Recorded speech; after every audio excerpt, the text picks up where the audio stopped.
Dear student, welcome back again in our today's session. So as you can see that today I am going to discuss about on the topic methodology for conducting a literature review. In my previous lecture, I have already spoke about on the concept of literature review. And now, without further ado, let's start our today's topic. Before going to start our today's topic, first we will understand the concept of literature review. Basically, a literature review is a comprehensive and critical analysis of the existing body of research article to a specific topic or research questions. It involves a systematically gathering and evaluating and synthesizing scholarly sources such as a book, article, research paper, and reports to provide a coherent overview of what is already known about the subject. The primary purpose of a literature review is to establish the current state of knowledge in the field, identifying the key theories, methodologies, and finding from previous studies. This process not only helps to frame and contextualize the research within the broader academic dialogue, but also highlights the gaps in the literature that may warrant a further investigation. By critically assessing the strengths and weaknesses of the existing research, a literature review and the literature review ensures that the new research is built on a solid foundation, contributing to the original insight and advancing the field. And ultimately, a well conducted literature review demonstrates the researcher's depth of knowledge and depth of understanding and establishes the relevance and necessity of the new study.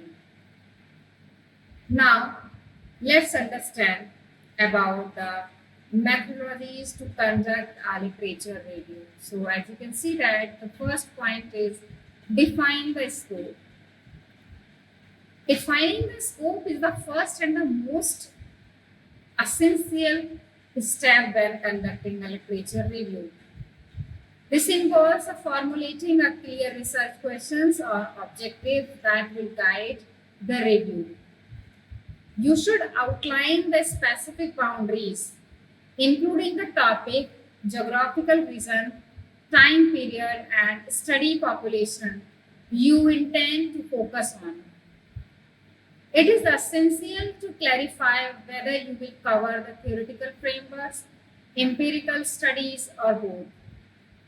Defining the scope ensures that the review is manageable and focused on the answering a specific questions or addressing a particular problem. For example, if the research focuses on the impact of digital learning in a higher education, you would specify whether you are looking at the global trends or a particular region and whether you are covering the studies published in the last 5 to 10 years. A well defined scope prevents your reviews from becoming too broad and helps in identifying the relevant source efficiently. Now, the second one is search for relevant literature. If we talk about the search for relevant literature, the next and the most essential step to involves and conducting a comprehensive search for literature that aligns with the defined scope. This process typically includes using academic databases like PubMed, Google Scholar, ResearchGate, and Scopus, as well as searching specific journals, books, conference papers, and even unpublished dissertation or reports.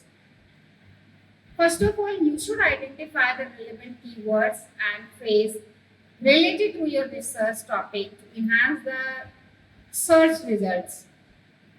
Using the Boolean operators like and or not can refine your research, allowing you to combine the terms in a different ways to get the most relevant literature. For example, if you are searching digital learning in higher education, you can further refine it by adding a specific technologies or outcomes. So the goal is very clear here is to capture as much relevant literature as possible, ensuring a comprehensive understanding of the field. Now, the third one is select and evaluate studies. After gathering the potential literature, the next step is to apply the specific criteria to select the studies that are most relevant to the research question or objectives. These criteria might include the publication date, study design, sample size, or a quality of data analysis. At this stage, it is very important to critically evaluate the quality of each study using appropriate tools like a quality assessment, checklist, or risk of bias tools, especially in a systematic review. Studies with a small sample size, unclear methodologies, or weak conclusions should be excluded or treated with a caution. This stage ensures that only the reliable, valid, and high quality researches is included in the literature review. And by evaluating each study thoroughly, you reduce the risk of including a biased or unreliable data that could distort your review's finding. So overall, we can say that apply the predefined criteria to select the studies that are relevant to the research question and evaluate the quality and reliability of the selected studies using the appropriate tools and techniques. Now, the next one is organize the literature. That means organize the selected studies into a themes, categories, or frameworks. This helps in identifying patterns, trends, and relationships within the literature. In simple terms, we can say that once the relevant studies are selected, the next step is to organize them into a coherent themes or categories based on their findings, theoretical frameworks, or methodologies. This helps to create a structured narrative that allow you to see the patterns and relationship within the literature. For instance, if you are reviewing the studies on a digital learning, you could organize the studies by the different organizational technologies or by outcomes. Students encourage and engagement learning outcome accessibility using the software like Mendeley, EndNote, or Zotero can help you to manage the citations and organize the studies systematically. Once you organize the literature in this manner, you not only provides a logical flow to your review, but also make it easier to identify the trends areas or agreement and gaps. Now, the next one is analyze and synthesize.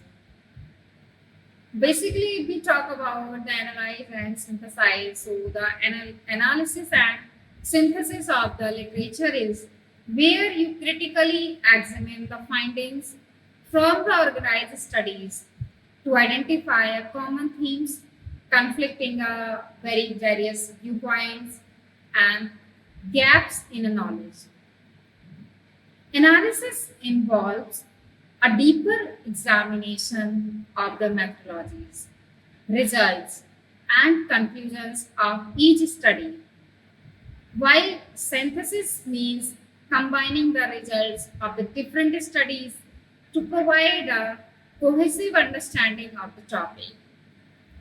For example, in a digital era and in a digital learning studies, you might find that multiple studies report a positive effects on the students' engagement, but conflicting the results on the learning outcomes.